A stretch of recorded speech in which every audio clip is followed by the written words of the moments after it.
Hi, it's Monday, it's 3 o'clock. Welcome to Together Unlocked, brought to you today from East London and the West Midlands. I'm Ju Gosling, artist and artistic director of Together 2012, who's bringing you this live stream today as part of our web based join in from home programme of free, creative, accessible activities. With me today is Julie Newman. She's going to introduce herself and do a bit of audio description. I will come back to me later, and then we'll go over to the rest of the virtual sofa in the West Midlands. Julie. Hi, I'm sorry. I thought you'd introduce me. I'm Julie. I'm Julie Newman. I'm the chair of Together 2012. And you look like. Oh, am I doing this bit as well? I look lovely today. It's one of my better days. My hair is silver and gold and looking quite respectable, given that it's growing like mad. I have dark rimmed glasses. I have a white T-shirt which says "Choose Love," which I think is a message we can all adopt. Thank you, Julian. Wakey, wakey, it's Monday. So, over in the West Midlands, Josh, you're looking particularly enthusiastic and awake. Let's start with you. Well, I'm Josh Surgeonator. I'm one of the other hosts of Together TV and a PhD research student. Um, I have a kind of mop of swept over blonde-ish hair, depending on how clean it is, that's becoming more and more unruly by the day. Um, and I have a very bright orange t-shirt on it that has a kind of embroidered blue polo player on the breast. Lovely. Of course, we all think his hair is ginger, but he claims it's just the light, and now he's going to claim it's the reflections from the t shirt. Robin, who are you and what do you look like? Okay, hi. I'm just having a look. I mean, actually, in here, it's probably is more blonde than ginger. But anyway, I mean, don't worry. I would be the first to rib him otherwise. So, hello, good afternoon. I'm Robin Surgeonator. I am business director of Together 2012 and the fourth and final permanent co-host of Together Unlocked. Um, Today, I am sporting a very clean look, in fact, uh, and looking at this image of myself here. My kiss curl is coming on really well, currently slicked back, uh, thanks to wardrobe, obviously. And if Julie thinks hers is growing, my hair has grown about 6 inches in the last 3 months. It's quite astonishing, really. And I am wearing silver armed no rim glasses and a very colourful t-shirt today. It's Santa Monica Boulevard, Los Angeles, it says on it, and it's a sort of, you know, when you look at a t-shirt upside down and you have no idea what it actually is. It's a kind of sunsetty thing, I would have said. Yeah, Really kind of a beach California. type scene, I think. So there we go. There's professional presentation, if ever there was some. Well, it's a lovely sunny day in London as well. So finally, I'm in my late 50s. I've got short red tenured hair. Julie, in fact, is a golden silver redhead. So if anybody else is out there, we would not be ribbing Josh. We rib Josh because he refuses to join our Ginger Pride group. So I have black framed plastic glasses. I have my wrists in black braces. I've got some silver jewelry on, including some studs. And I have a white t shirt, and on it in South Korean, it says Gwangju, City of Light. And Gwangju was a city that I visited a couple of years ago to speak at the World Human Rights Cities Forum, which was a great honour. But I was talking about the inclusion of disabled lesbians, gay men, transgendered, intersex folk within cities. And today is part of Pride Month. So I had a bit of a link, at least with me. Behind us, we have a lovely graffiti banner that says Together 2012. And although you can't see most of it, it's got pictures of all the different arts activities we do. So that's film, photography, dance, theatre, music, art, carnival, street art. I don't know if anybody else can help me out here. Combined arts, as they say. And we also have our teddy bear, Emily, in shot. We're supporting the virtual International Bear Hunt. So each week you will see different teddy bears on our sets. And each Wednesday we race clockwork toys for the right of the teddy bear to wear a medal. And oh, yes, our teddy Yes. bear has the medal this week. And in fact, we Yes. realised she already had one because she's wearing one of the Carnival Arts costumes from, we think, Newham Carnival in 2015. But enough of this. Coming up on the show, we have Andy Green at 3:20, who's going to talk to us about the Wild Festival, which you can enjoy from the comfort of your very own home. We also have plenty of girls talk with EJ and Eve, and also Stella, who's dyed her hair pink and has sent us a video all about it. So there's lots to look forward to today, Monday, as well. We'll also be talking throughout the month about Newham Heritage Month and what's coming up in Newham Heritage Month. And we have just realised that it's the Gypsy, Roma, and the Traveller Pride History Month. So that, I think, is really important and something we'll be talking about as well.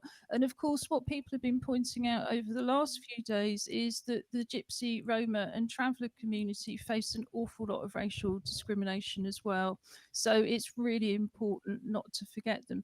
Julie, I think you'd found a link of some LGBT advice specifically for gypsies, Romas, and travellers. Yes, there's an LGBT Traveller Pride website. They've also got a Twitter link, and I think they've just started a Facebook page as well. Um, there's a general website for, it's called the Traveller Movement, but there's a whole page on LGBT gypsies and travellers, our stories, which is beautifully set up. There's some very nice little films on it. The other thing, bearing in mind the lack of inclusion, both for the traveller communities and also within the traveller communities, Parliament published a report that came from the Women and Equalities Committee, which was the seventh report of session 17 to 19. And it focused mainly on women, healthcare, discrimination, hate crime, violence against women, etc. But it didn't mention sexuality, nor did it mention disability. Whereas the Equality and Human Rights Commission in September of 2019 published a whole report on the lack of provision by local planning authorities to allow for accessible sites for the travellers to move on to, and the lack of inclusion of disabled not LGBT, I suppose they could be LGBT uh, travellers within the communities. But most specifically, it does highlight the lack of recognition that there are disabled and sometimes elderly travellers within the communities who do need support from the local authorities and indeed have a right to it. So the lack of inclusion across the board for the traveller communities, I think, is quite significant. But I think if we have to add in there the racism that occurs against them, and the hate crimes actually that are committed against them as well. Um, we should not dismiss the needs for inclusion both within the travellers movements and considering them from outside as well. I'm going back sort of 20 years when I worked for what was then called the Social Justice Team at Coventry City Council, who was certainly then a pretty progressive council as local authorities go. And they had, so within the auspices of Coventry City Council, Irish people and travellers were identified within any kind of demographics that were being measured. And yet today, or last night and this morning over the news, I've heard umpteen kind of reports on Boris's announced absolute universal investigation into inequalities disability and sexuality weren't mentioned once. So, yes, it is. So, are they just saying it's only the inequalities faced by people from ethnic minority communities, whatever that might be, or is it actually a universal review of inequalities in the UK? I don't know if you've got any more on that, but it was quite telling that it was, its absence shouted at me. I would be surprised if it had been as carefully planned as that. I'll just throw one more thing into the pot, which because I think the role of local authorities is really important. Newham historically has had traveller communities here for at least 150 years, and I don't think that's surprising when you think that previously it was a lot. There was an awful lot of grazing and pastoral land and so on and so forth. Some of the older residents here are very proud to trace their roots back to those traveller communities, but we have very, very, very little provision. We have at Together 2012 launched a Young Black Lives Matter campaign. That's around the 1,500 plus disabled young people who, if they lived anywhere but Newham, statistically would have an education and healthcare plan, but sadly are not receiving that support locally. But we will be asking other questions, and I think, particularly as white people, it's very much beholden on us to be asking those questions. So we will be coming back to this subject, but we're going to move on now to our Join In From Home programme. In more usual times, on a Monday in East Ham, we would be running one of our free accessible creative workshops for any disabled people who can get there and anybody they want to bring with them. On the second Monday of each month, we look at film and photography. And I'm pleased to say that Josh has been out doing some photography over the weekend and has taken rather a stunning picture of lightning, which is something I've never managed to do. So I'm just going to get that up, Josh, and I wonder if you can tell us more about it in the hope we might get some rain down here as well, which would be even better. Yeah, so while Ju kind of pulls it up, in Birmingham on Yeah, Saturday Saturday. Saturday night, we had huge storms, and kind of torrential rain and thunder and lightning, obviously. Um, so that's just kind of taken with my iPhone, and I quite simply, because you can change the exposure if you kind of press the screen and then hold your finger for a second, you can change the exposure. So I dragged it kind of all the way down to the lowest setting, which is why the trees are black, pretty much. Yeah, could you just describe the picture for us? Oh yes, sorry. So this is a picture out of the window in the kitchen, kind of looking across the garden, and there's kind of the silhouette of some roofs and some trees, and then there's two kind of big forks of lightning that are coming across the screen. There's a very kind of pink sky, which I believe is caused by the moisture in the air from the rain, and it causes the clouds to look pink. And then with the kind of really bright light from the lightning, it kind of makes that really stand out that it's pink instead of grey. What I think time of day was it when you took the photo? what was So that? it's about 9:30, Yeah. probably. Yeah, At night. Yeah, 9, 9:30 at night. and it looks like there's a filter on it, but there isn't. Someone asked me, because I put them on Facebook, and someone said, oh, is that a filter? And it's not. It's just kind of the natural color of the clouds created by the storm, and then kind of that interaction with the incredibly bright light that lightning creates. There's another picture that I haven't put up, that is actually the point when the lightning breaks. And even though I took it at kind of 9:30 at night in the dark, it looks like you've taken it kind of midday with the sun out. I was going to say, explain how you captured it on. Yeah, so I took that photo as well on an iPhone. You can do live photos, so it takes or it records the second and a half before and the second and a half after you've pressed the button. So you get a kind of 3-second clip. So I was doing that with the lightning, and I have fairly quick reactions. and then kind of going through frame by frame to find the key frame that was the lightning bit. And I how haven't got quite quick enough reactions to it. Hold on. Sorry, Joe. Go on. how did you do that, Josh? Because I have an iPhone, and I'm sure many people out there also have iPhones. And hey, I'm a professional artist, and occasionally I take professional pictures on it, but I still don't actually know much about how to use live. And somehow, I don't know whether all the photos are being saved to iCloud, which seems almost permanently switched on, whether you like it or not. But even to get to them, so I'd be fascinated to know how you did that.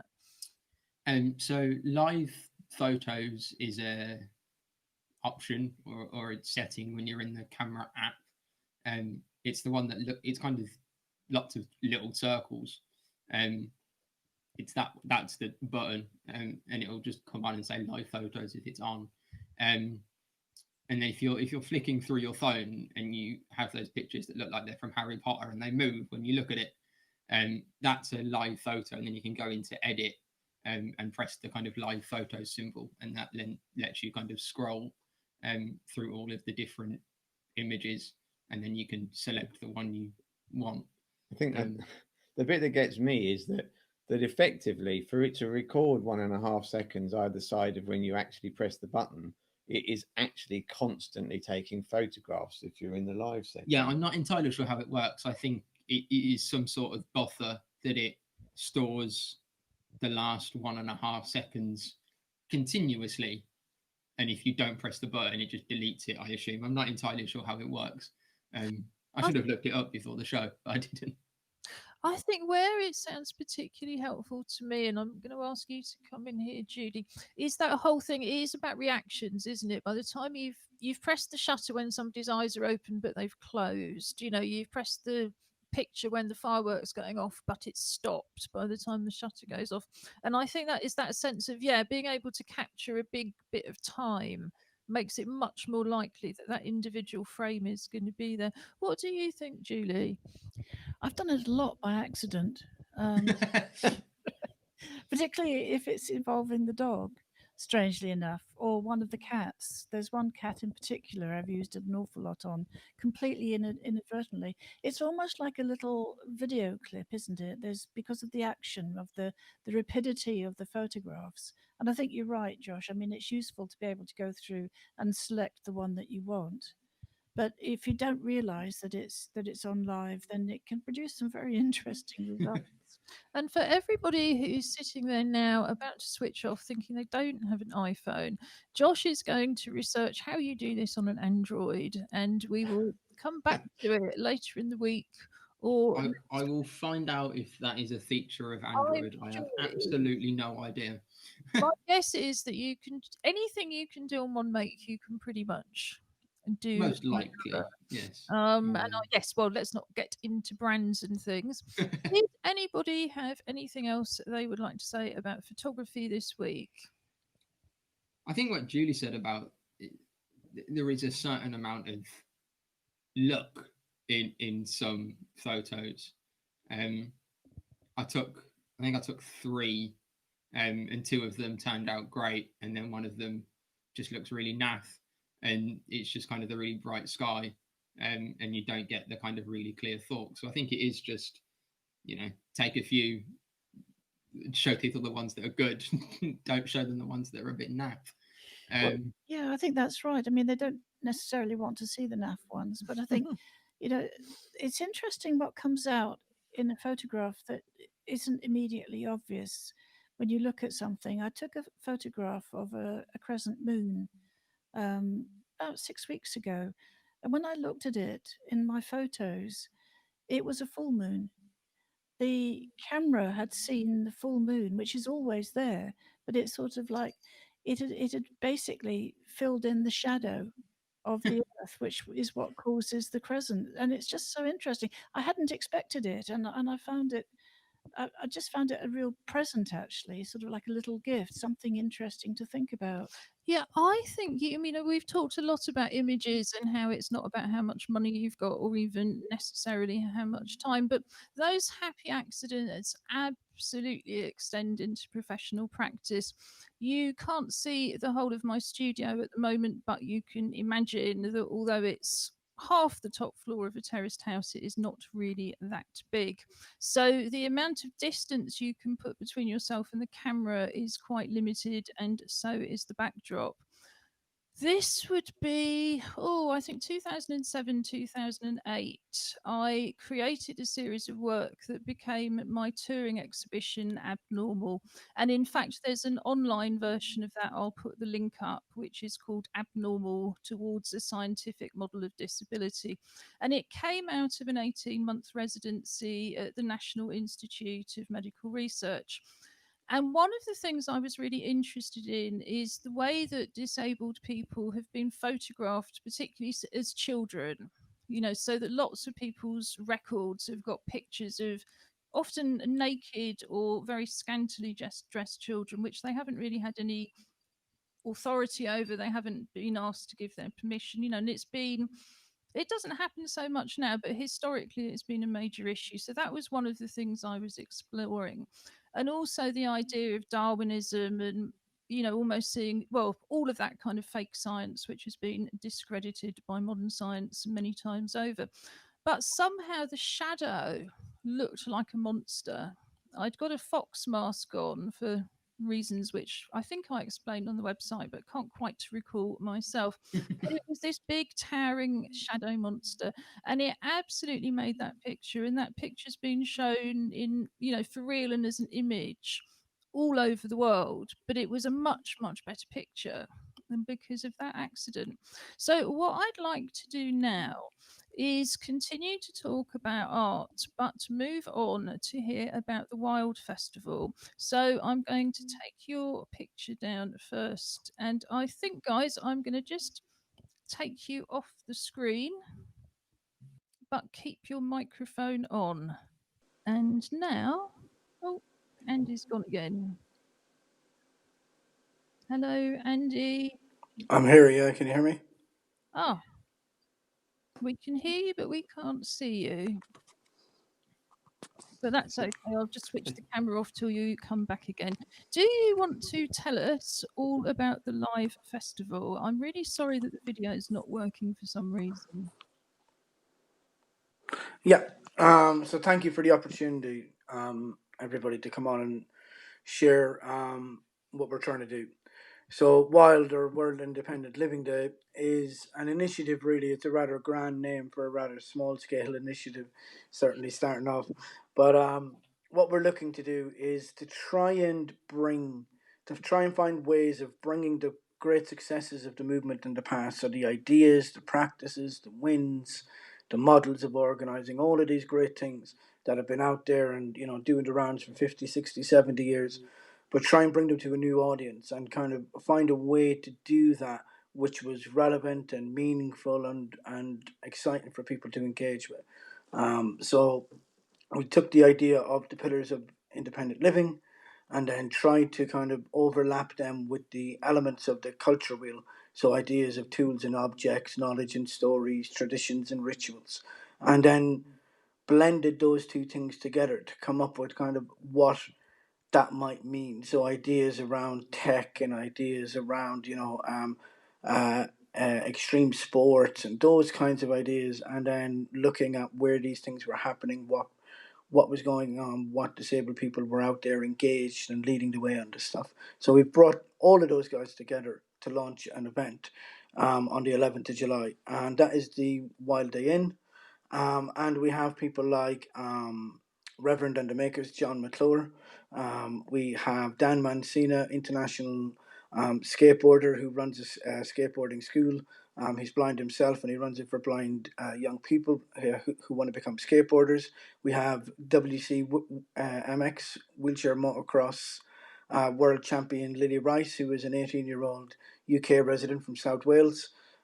We have poets, we have Rosie Jones, we have spoken word, we have panels, we have lots of disabled people bringing their projects and their stuff on the day. So making sure that what we're doing is we're using these kinds of great performers and people who have great platforms and great profile, and then trying to use that opportunity to grow the profile and platform of other disabled people who are doing interesting stuff, who might not have had the same kind of media opportunities and those kinds of things.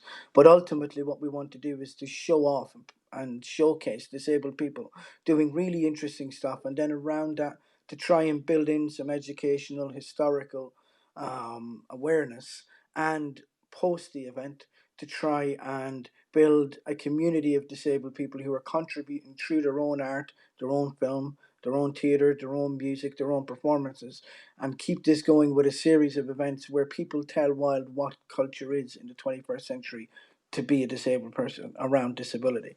So, for us, it's not saying this is what it is, it's saying, hey, let's have this conversation to kick it off. Here's an example of some really interesting stuff that people are doing, but this isn't it. This is a small portion of what we're bringing you, but you need to tell us and contribute to that conversation, and then from there we can start to kind of grow and build a movement again around some exciting, vibrant, participative stuff. That just sounds fantastic, Andy. I'm going to pick you up on some more bits in a minute. But I'm right in thinking, aren't I, that all you have to do to participate is launch your internet browser. You don't need Facebook or Instagram. It's just all on the internet. Yeah, so if you come on to wildaboutculture.com, and we have our own tool, a bit like yourselves here.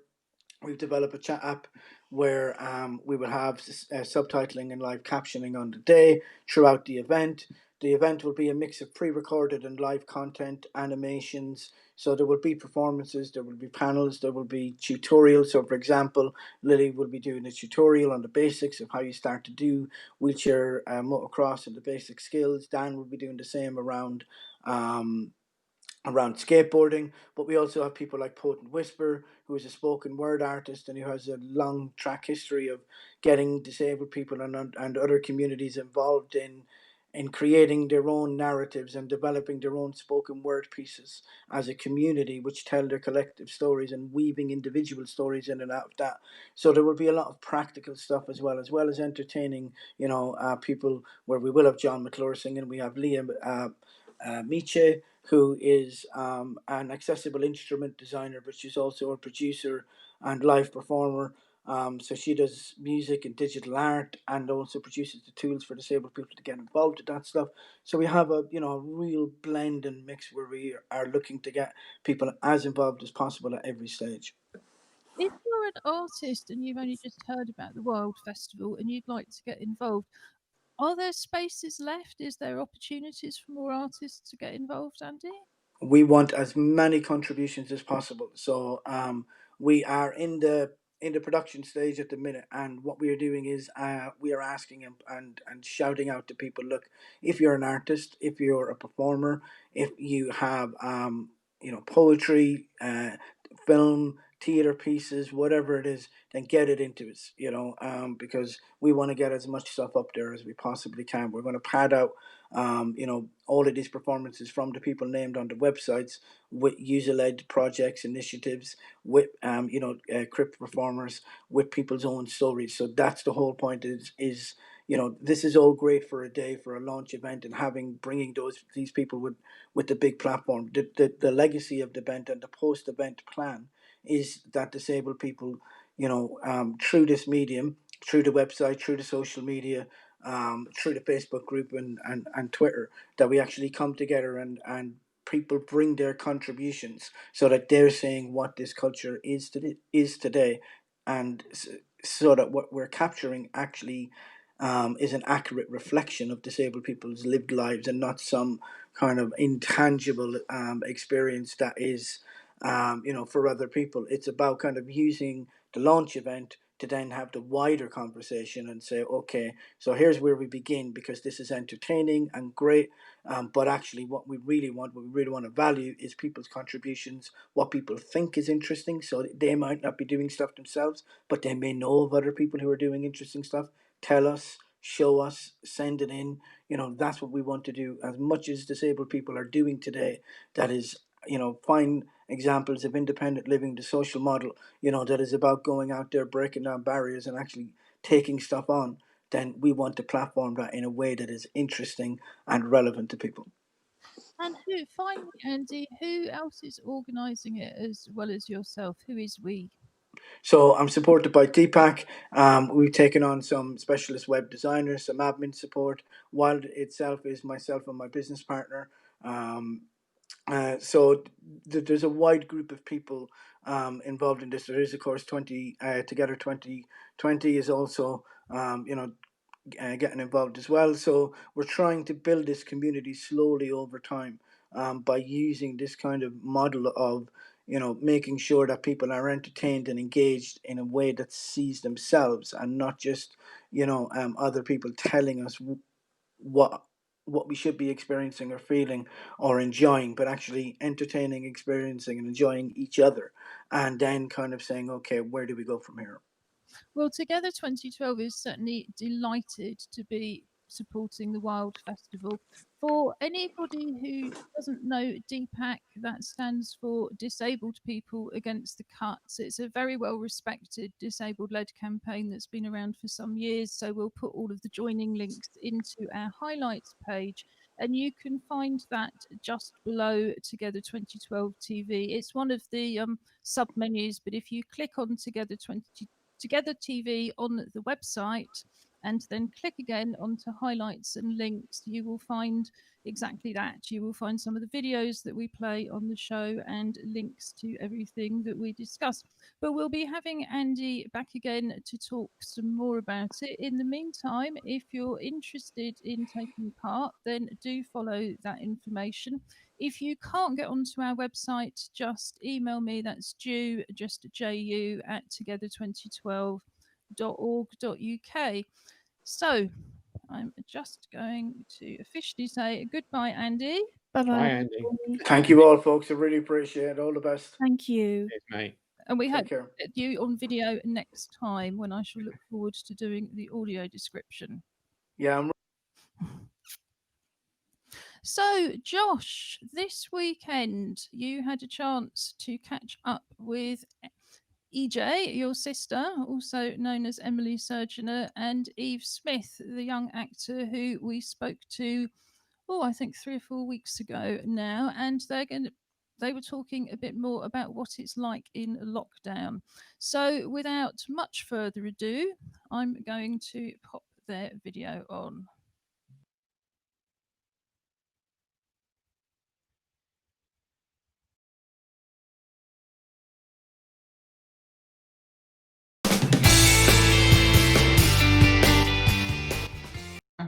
At first,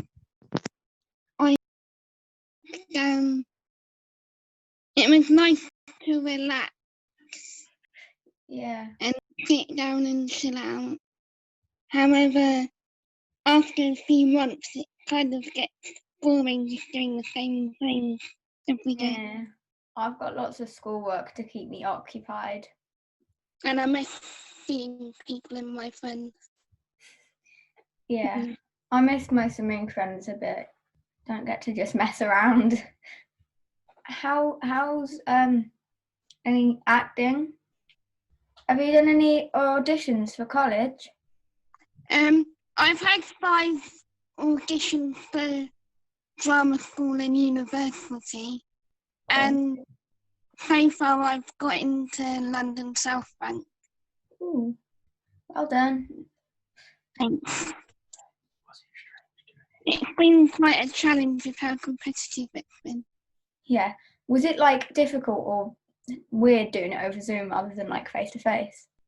Well, after the first 2 auditions, I got a bit more relaxed and calm into it. Yeah, I think pressurising thing was having 5 auditions in total and wondering if I was gonna be well at them. Yeah, a couple of weeks ago, before school had broken up for half term, we had exams, and that was weird because we had to log in on the computer and then go onto a different window but keep that one open. do the test and then flick backwards and forwards, and confusing. I had to do one of my central auditions on Zoom rather than going in because when we're not allowed to be around people, it's safer doing it at home. Yeah. Have you done have you learned anything new while we've been here, while we've been in lockdown? It's kind of been more difficult to plan things during lockdown because usually there's like some sort of routine and you know what you're doing, but where we can't always go outside at the moment, we've kind of had to think of other ways to plan stuff. Yeah. Yeah, and actually sticking to the plan. Yeah.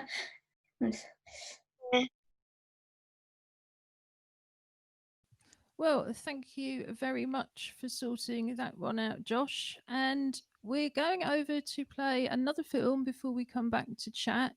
You may remember, if you watch this show regularly, that Stara Plurger, who's a member of our associate drama company Act Up Newham, was going to dye her hair pink. And this is a little video about how she got on that she sent us in.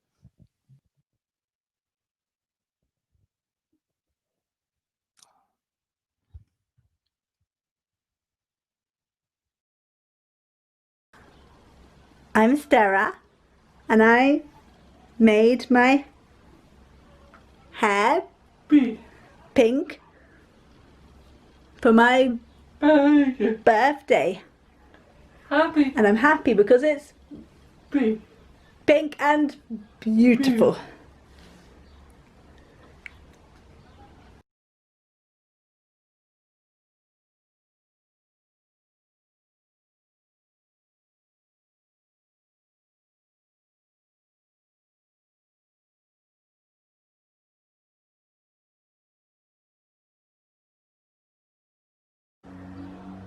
My friend Ellen made a song about my hair being pink.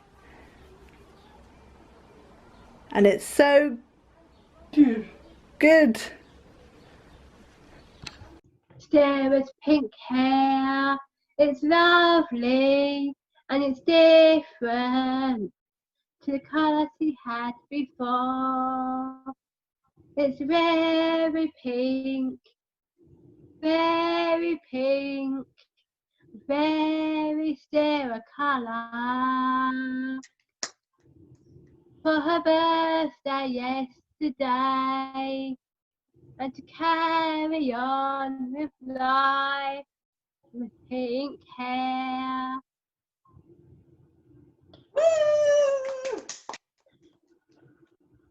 And thank you for that, Stara. Ellen, I believe we had a glimpse of Awa in there, and of course, Hannah. I think I would like to pick Josh up here about how you filmed over Zoom, because I think that's something that they've also been doing. For anybody who wasn't able to see that film, unlike the first film, which was basically the girls talking to camera, we had quite a lot of shots of Stara first signing and then still images of her going through the hair dyeing process. She's got shoulder length long hair with a fringe, which we heard about Hannah cutting a couple of weeks ago. And at the end, the three of them were on camera together. I think Awa was just joining in at the bottom. We had Ellen over one side singing on her bed to the camera, and then we had Stara and Hannah in their sitting room. I don't think that's the best audio description in the world, but I hope it gives you some idea. But we're seeing more and more of this kind of live filmmaking, aren't we, Josh? How did you get on? How does it actually work? Like you said, we did it over Zoom, which has an inbuilt record function, that gives you it's 2 or 3 files, but you get a video file with the audio, and then you get a separate audio file as well.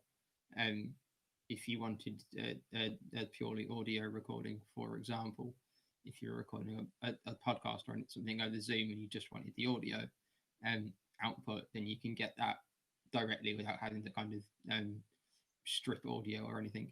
In terms of the video with Emily and Eve, the shots, there was kind of three shots. There was a joint shot that was both of them together, which was very simply just that video straight into the editing software.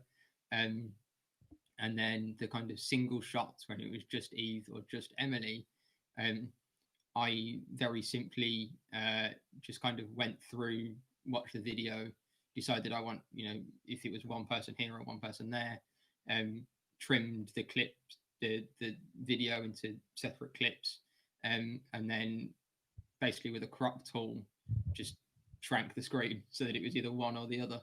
So just to come in here, because again, I realised I hadn't been very good at audio description, or indeed for anybody who's never used Zoom. I'm quite new to it myself, but when you open it up, you have a window with controls at the top and controls at the bottom. You've got an optional window where people can type over on the right-hand side. And then you have a big window, which is the person speaking, and little windows, which are the people listening. And when somebody speaks, they automatically go into the big window. So the video you get, does it show everybody who's on the call all at the same time? Oh, okay. No, there are two main ways to use Zoom, assuming you're not doing a kind of presentation. You can have speaker view, which is when the person speaking kind of takes over the big screen, and then yes, there's kind of little windows down the side of everybody else. Or you can use something called gallery view, which shows everybody up to a certain amount. I think it's 49 people if you have a newer computer. So I put it into gallery view so that both Emily and EJ were on the same screen, and recorded that. And then for the individual ones, I basically cropped out the rest of the shot that I didn't want. I don't know if there's a more eloquent way of doing that, but it worked, so that's what I did. And then if I did want a whole shot of both of them, or the Steris video where it's the three of them, I imagine again that will be the gallery view that will have all three of them on screen in that kind of two at the top, one underneath in the middle. And that will just be the kind of raw output of that screen recording almost, to get those multiple screens. And then for the individual ones, you kind of either take an individual shot or crop what you want kind of thing in or out. Joe, can you explain about the green screening? Because I thought I was so impressed. Oh, yes. So for those of you that couldn't see, Emily was sitting in the lounge area of the Millennium Falcon from Star Wars, because that's where she wanted to sit. She'd seen me using it on something else, and she's like, "How can I be on the Millennium Falcon?" Mind you, I would disagree with Julie here. We're still trying to work out how to green screen effectively from the West Midlands, which is why viewers can see a green backdrop at the moment. Yes. Something else. But what I did pick up using that Zoom kind of auto green screen thing is that actually Emily looked much more ghostlier than the background, and really it should be the other way around. So, I mean, yes, it's difficult with the technology, but I mean, my take on it watching the film would be that I wouldn't green screen. I would just have very similar backgrounds for both of them. But that was mostly because the background was much more in focus and kind of... Yeah, that's one of those weird internet things. On the actual Zoom call, she looked really clear. And then when it got into the editing, she went a bit blurry. I can't explain that. I have absolutely no idea why that happened or how to fix it. I'm not sure you can fix it rather than avoid it, because I think sometimes in filmmaking, and particularly low budget filmmaking, you've just got to work around it. But I think again, it's that interesting tip with filmmaking, isn't it, Julie, about testing if you can. We're not the best people to do that ourselves because everybody's so busy. But if you do have an opportunity just to do a test record, because as Josh said, what looks like it's coming over the internet is not the same. I was just thinking about alternatives for people who don't want to use Zoom, or yeah, for whatever reason, or it's not going to meet their purposes. I understand with Skype, the number of people who can do a group call is much smaller. But apparently, if you set it up to record first, and it isn't as simple as recording in Zoom, it will record each person as a full video file, because the only trouble, of course, with cropping is you end up with a different kind of resolution. So for people who are less technical, it means that the bits that haven't been blown up are kind of sharper than the bits that have been blown up. So I'm wondering, for this kind of internet filmmaking, if Skype is worth trying. I know ACT UP started with Skype and it wasn't satisfactory to them, but I think there's at least 8 in the company. So it may be that if you've got 2 or 3 people, Skype is an option. I also wonder, certainly on the Mac, you can do what's called a screen recording in QuickTime, and you can select just part of the screen. So if for some reason, for data privacy, recording into a cloud is not an option, your data policy or just your personal concerns about privacy means you don't want your call recorded by Zoom or by Skype, then I would check out that screen recording option, because I've tried that with QuickTime for doing other things and that seems to work quite well. What do you think, Julie? I've never used it, Jude, to be honest, and I've only ever really used FaceTime. So it's a completely different animal. Yeah, I know with QuickTime you can go kind of full screen, or like you said, you can kind of select the bit that you want, and it just kind of comes up with a square, and you can drag the corners to whatever bit you do want to record, and then that will actually go kind of directly onto the computer. I know that Zoom gives you an option to record to the cloud or to record to the computer. Does it? I didn't realise that. I don't know if it has to kind of go to Zoom on the back end somewhere for it to be recorded, though. I know kind of data protection and safety things. So if you are concerned with that, then go with the QuickTime, because that is just fully housed within your own computer, assuming you don't have any cloud backups or anything. I mean, I'm going to flag up here that on our Join In From Home site, pages within our website, you go to our website, www.together2012.org.uk, click on Join In From Home. One of our filmmaking activities is to make a film about home and send it to us, not just to share on social media and on the live stream, but for our annual International Film Festival. That's going to be taking place entirely online this year, but it will be taking place first weekend in December, bigger and better than ever before, despite the fact that it's going to be virtual. If you're thinking about making films, but you're feeling really frustrated, I think these are some of the ways that you can. I have a friend over in New York and he's shooting a sort of mini web series at the moment with actors who are in LA, and each of the actors are in their bedroom, but they're doing all of the rehearsals over Zoom and all of the shooting over Zoom or something similar. So don't sit there thinking, oh, I'm going to write these films, I'm going to develop these treatments, maybe next year, maybe the year after I'll be able to make a film again. Let's get filmmaking now. And also, of course, photographing your own home. It might be something that you want to do as an Instagram project, as a heritage project. I know the theme of Newham Heritage Month is home and making a home in Newham. So just capturing your home at this very historic moment in time, I think, is an interesting thing to do. I mean, as Josh showed you can get some wonderful nature photos while still shielding, and in fact, I've been enjoying trying to film the bees on my honeysuckle through the window, and I've let the honeysuckle grow longer than I usually would to give me the sort of maximum possible number of bees to photograph. But all of these things can be enjoyed at home. We don't have to wait for something that seems to be getting further away rather than getting closer, which is that day where everything goes back to the old normality. Do you have any photography tips or filmmaking tips, Robin?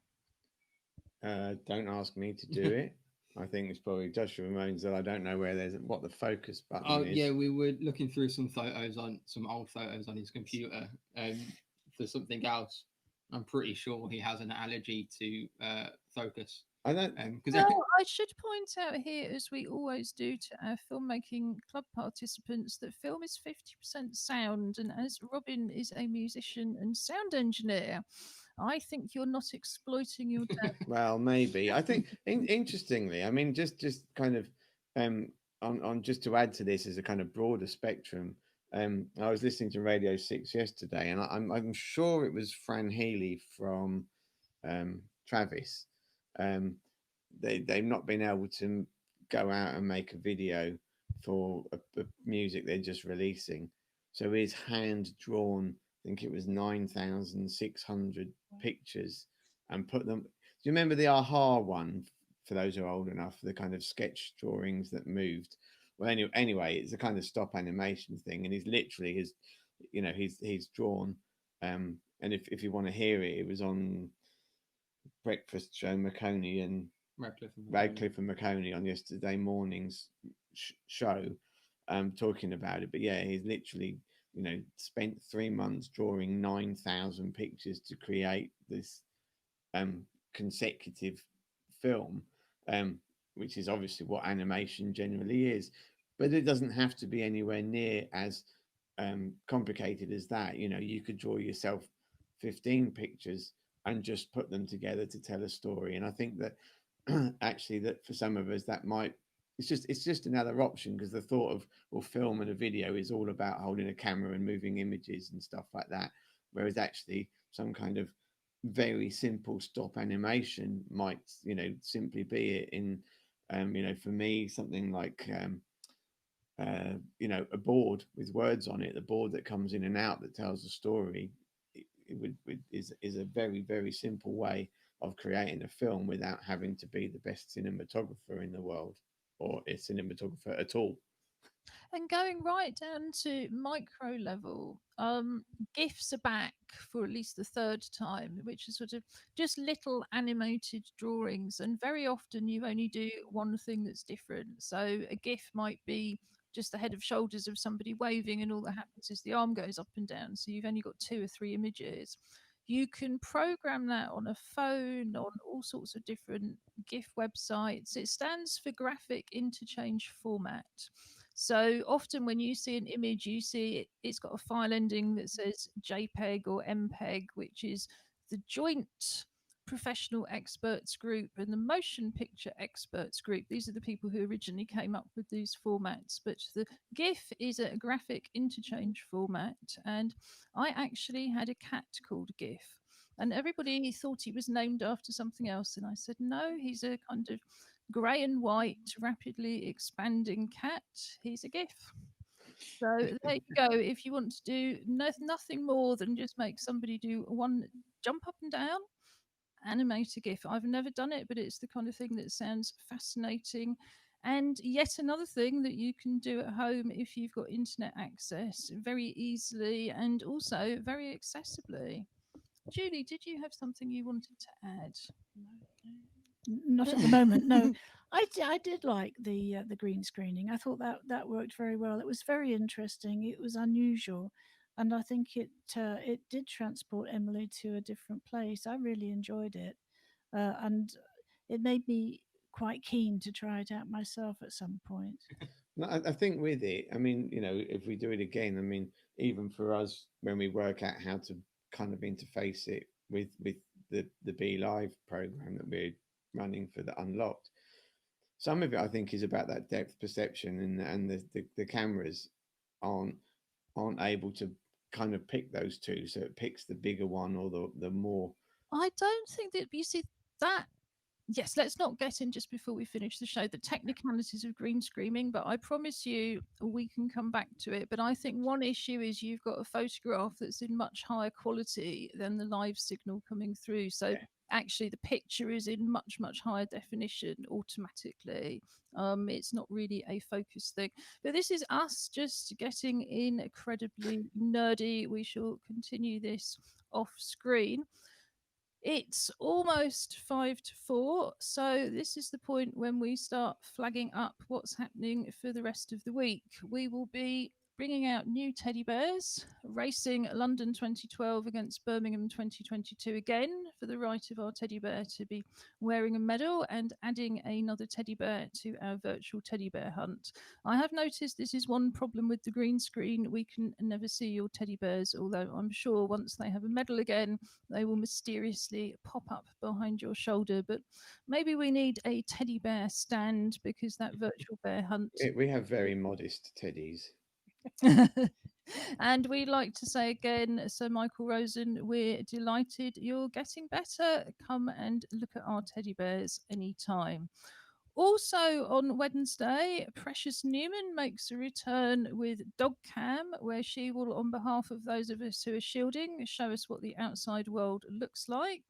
We will be having virtual sport and gaming with Josh Surgeonator, not Rosh Surgeonator, although that is quite a nice name as well, Josh. And last but by no means least, we will have our virtual writer in residence, Penny Pepper, joining us from Hastings to talk about writing and life and read some poems. In a little while, I'm going to finish with one of my poems because it's Monday and that's what we do. But really, what we would like to be doing is reading your poems and showing more of your artwork and your films. Please don't think that you have to be a professional or have been published, or, we'd love to see that work. And work is always better than people think it is. Nobody's ever sent us in something that we think is worse than they do. So please, please do send us in your work. We would love to show it on the show, and also, if it's a film, to consider it for our film festival. Julie, what did you want to add? Nothing really. It's just other than to say it's nice to start the week with something new and exciting with Andy for sure. It's nice to see everybody, and I look forward to Wednesday. And thank you very much for joining us. Yes, over to you, West Midlands. No, thank you for watching. And like Drew said, you know, as the solitary non-artist in the group, with 3 poets, 2 photographers, and a musician, I've managed to kind of cobble some photos and things together that we've put up on the show. So you really don't have to be a professional. If I can make it, anybody can. Well, I wouldn't say that, but I would certainly say that creativity is, absolutely innate to all of us. If we couldn't imagine what we were going to do, we wouldn't even get out of bed. But we imagine, oh yes, it's time to make breakfast, etc., etc. There's so much in life that people don't think of as creativity. It's like you can be an artist or a scientist, but if you didn't imagine the world could be a different place, you couldn't be a research scientist. So, we believe that you're all capable of enjoying making artwork, being creative, and nothing is going to change our minds about that. Absolutely. We'll see you Wednesday. And I mean, and I put on my gratuitous parent hat, and I can tell you that he won photography competitions at school and wrote some great poetry. So it's just more that he's concentrated on sport, and I think that you're absolutely right. We all have that innate capacity to imagine, and it's just about bringing that imagination to something you want to share. Anyway, so enough from me. So goodbye from Sutton Coldfield, and we look forward to seeing you all on Wednesday. Thanks for that. And you're right. I mean, Josh is very creative, but it's that opportunity the lockdown gives us to concentrate on things that we might not have wanted to do and might not be our priority, but are still really interesting, really good fun. And when life returns to some sort of normal, however long that takes, we're going to be so much richer for taking that time now. So I'm going to say thank you again to Robin and Josh. Goodbye for now. And I'm going to finish with a poem that isn't really about, well, it definitely isn't about disability, politics, lockdown, or anything like that. It is more of a word picture, and it's called Coastal Eclipse. Salty smell, wet rock, crystal seam, life forms frozen in time. Sand set solid over millennia meets trickling, fluid grains. Grasses wave in the wind as tiny flowers cling and nod. Dogs bark, gulls cry, crabs scurry. Without warning, a shadow falls and grows and grows and grows and grows. The sun's warmth disappears. Silence echoes in the dark. All is still.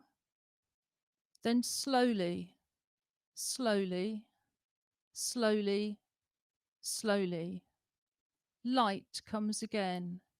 The world wakes up and the tide splashes in. Thank you very much for listening. Please do join us again on Wednesday.